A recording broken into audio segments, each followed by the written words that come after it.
हे guys, welcome back to Bhojpuri Vision. कैसे हैं आप सब गाइस? आज हम देखने वाले हैं सारेगामा हम भोजपुरी चैनल से पवन सिंह न्यू सॉन्ग लाल घाघरा, शिल्पीराज, नम्रता मला।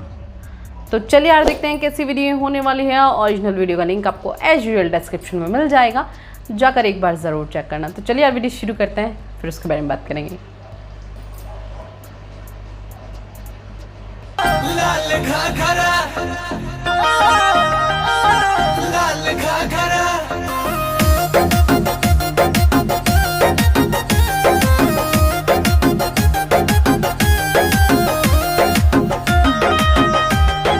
लाल घाघरा,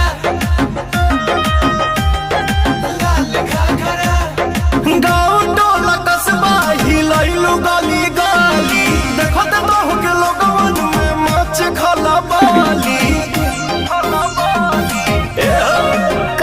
हर गाँव टोला कस्बा हिलैलु गली गली, देखो तो बहु के लोगवन में मच खला बाली। भइल बवाल वो बंगाल अगरा, कइले बा कमाल हमर लाल घाघरा, कइले बा कमाल हमर लाल घाघरा। कैले बा कमाल तोहर लाल घाघरा, कैले बा कमाल तोहर लाल घाघरा।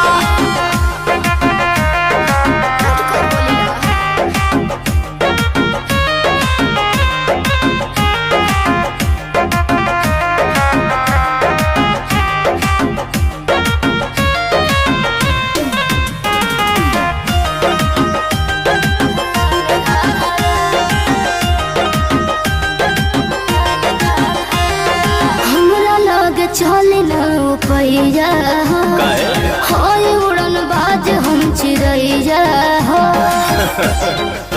शिकारी है। अच्छा, हमरा लगे चले न पैया होय उड़न बाज हम चिड़ैया हो। हमर के बता दो तनी राजे रानी, तोहर दुल्हा बनी कौन रंग बाजिए रानी। भइल लखनऊ नैनीताल झगड़ा, कहिले बा कमाल हमर लाल घाघरा, कहिले बा कमाल हमर लाल घाघरा।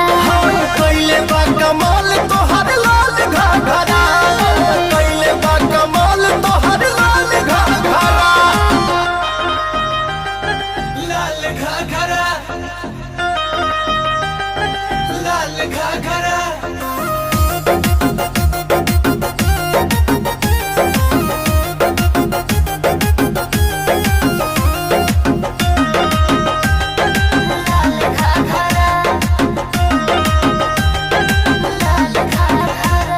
मूड़ी पो जवानी के बोझ लदले, रोज रोज बाबू हमर पोज बदले।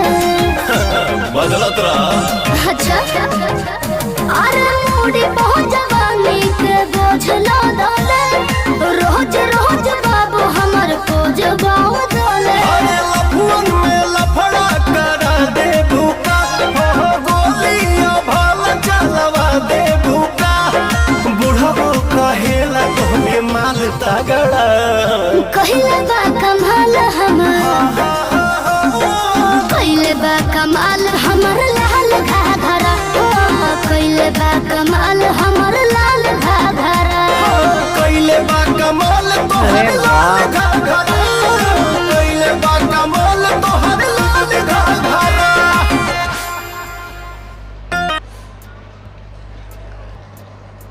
भैया ये था सॉन्ग, और लास्ट में आके जो पवन भैया ने नम्रता मैम के साथ में जो ठुमके लगाए ना भाई, बहुत ही ज़बरदस्त थे।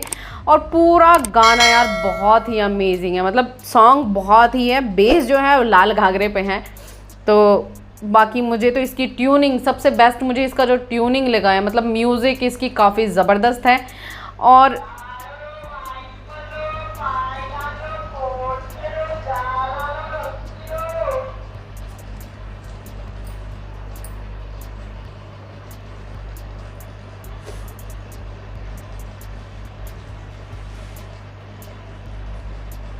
और नम्रता मैम जो है लाल ड्रेस में इतनी गॉर्जियस लग रही हैं, उनके मूव्स, उनका एक्सप्रेशन, उनकी बॉडी लैंग्वेज बहुत ही ज़्यादा बोल्ड है।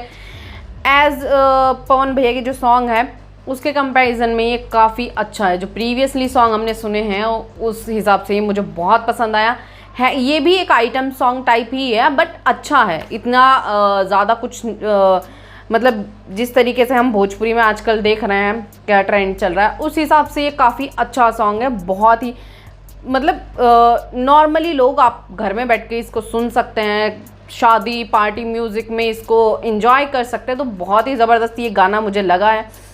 और शिल्पी राज और पवन भैया की आवाज़ तो बहुत ही अमेजिंग है। ठीक है, तो मुझे तो यार ये सॉन्ग बहुत पसंद आया। आई होप आप सबको भी ये पसंद आया हो। अगर रिएक्शन अच्छा लगा तो प्लीज़ लाइक और शेयर ज़रूर करना। मिलता है यार नेक्स्ट वीडियो में, तब तक के लिए बाय बाय।